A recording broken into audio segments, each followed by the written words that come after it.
To feel like you're going to be able to retain employees by continuing to give them the next benefit, the dollar an hour, the whatever, they will leave for 2 cents an hour or more somewhere else. Hey everybody, Neil Winteregg with Matterhorn Business Development. Welcome back to the channel. Be sure you like and subscribe and stay up to date on everything that we are doing. Today, we are going to be talking about how to motivate your employees so that they never want to leave you, unless you want them to, and so that they enjoy coming to work every day having fun. And to talk about that, I'm here with Dr. Greg Winteregg, author of the #1 selling book, Fun at Work. Welcome back, Dad. The mandatory thumbs up. Yep. So I want to do a video at some point in the near future, but I've been doing a lot of research on like minimum wage and employee wages and things like this, right? Yep. And obviously there's a lot of heated debate and topics that are out there, and I wanted to do something that was a little bit more subjective and just able to look at both sides. But one of the things that I come across all the time is that people are always saying that staff don't want to do their jobs, they don't want to come to work, they're not motivated. Mm-hmm. How do we keep people motivated with just not having to increase minimum wage continuously? Mm-hmm. And this is something that we believe very deeply in, is in how to actually make somebody part of the team, statistics, targets and quotas, and bonuses, things like that. So that's what I wanted to talk about quickly with you here today. Well, this brings to mind Brett Favre, a quarterback from the Green Bay Packers, and he was paid, I don't know how many tens of millions to play. And what he said is, I get paid to practice. I play the games on Sunday for free. And so it has to do, yes, people need to be compensated for their work, and it needs to be fair. But then to feel like you're going to be able to retain employees by continuing to give them the next benefit, the dollar an hour, the whatever, they will leave for 2 cents an hour or more somewhere else. Or less. Yeah. Maybe even take a pay cut if your environment, if the culture there is bad. Yeah. So for me, it's a balance between good pay and then a great working environment. And I believe people should have fun at work.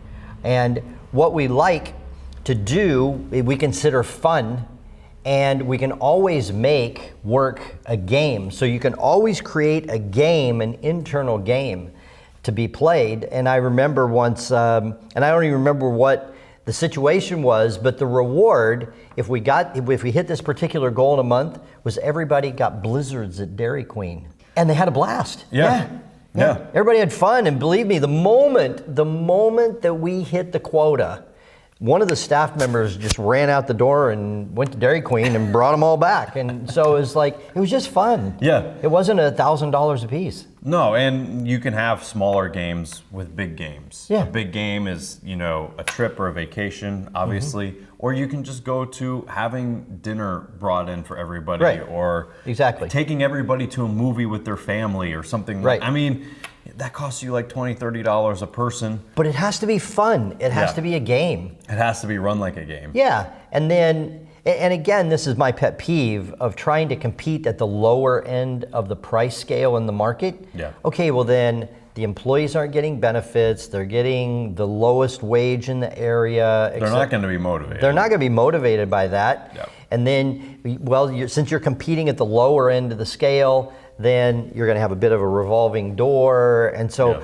I always like competing at the high end of the scale on the product and service. And then you've got money as an owner to have some fun and play some bonus games and really just get very, very creative and just like make a great culture. Yeah, we like production-based quotas. Yeah. Where once we hit a particular quota, there's a certain level of compensation that can go to everybody, not just the sales guys. Right. But the whole crew. The sales guy can't do it if the person answering the phone can't answer the phone. Exactly. And every other aspect of it.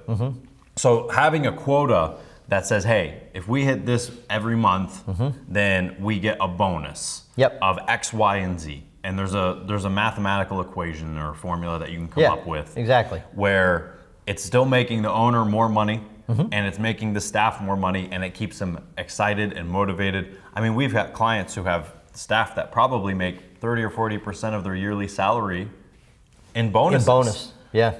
Getting paid much better than other people in the industry who are paying their staff more per hour, but not getting the same results. Right. It has to be a results-driven thing. And this is my problem with continuously increasing the minimum wage, is that it does not force the worker to have to do a better or more important job.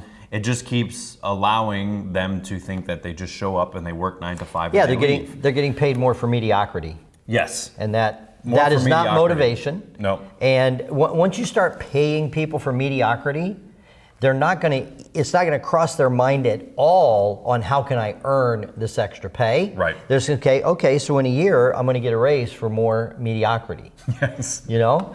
And so the other point that I wanna make is that you can't have a quota, you can't set the bar and then walk around with a baseball bat and hitting people over the head to Yelling, hit the quota. screaming, no. Yeah, no, it's like it has to be a game, it has to be fun. Everybody has to contribute their own ideas and creativity on how this target can be attained. Yeah. And so it is a total culture that keeps people coming back.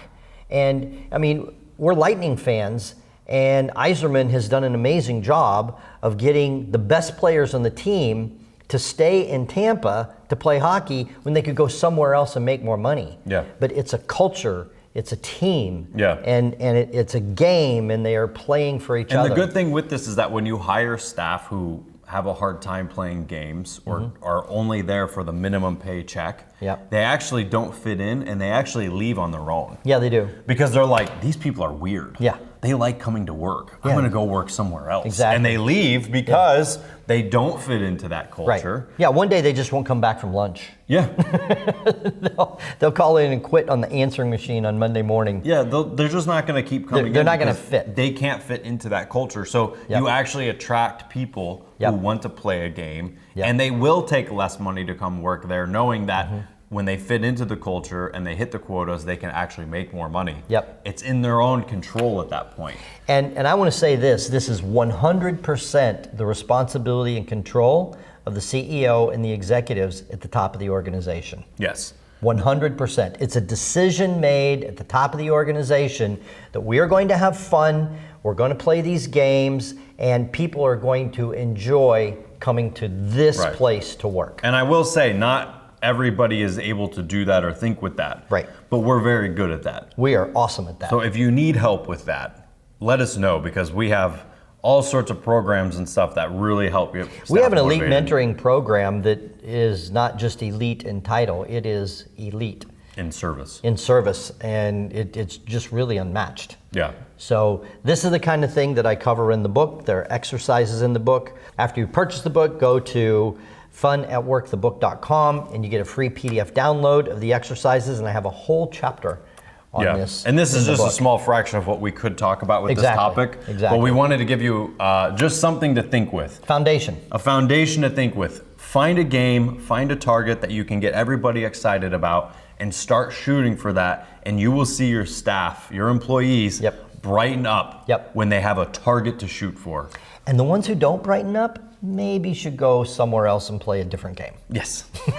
And they usually do. And they usually do. They usually do. Yeah. And yeah. It actually thins everything out, and you will find new people to take that role. And actually, if you have 2 or 3 people who don't like the game and they leave, with fewer employees, You're going to make more money. I've often seen 25 to 50% increase in productivity. Yeah, absolutely. Yep. Good. This is the way to go, guys. Absolutely. I hope this was helpful to you. We'll see you next time. Again, be sure you like and subscribe. And also, I'd love to hear in the comments any games or things that you have done with your employees that has made a difference for you.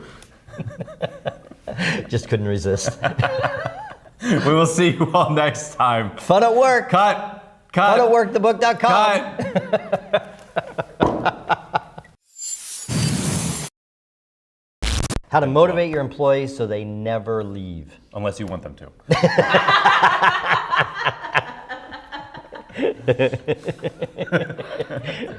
Okay. Okay, good.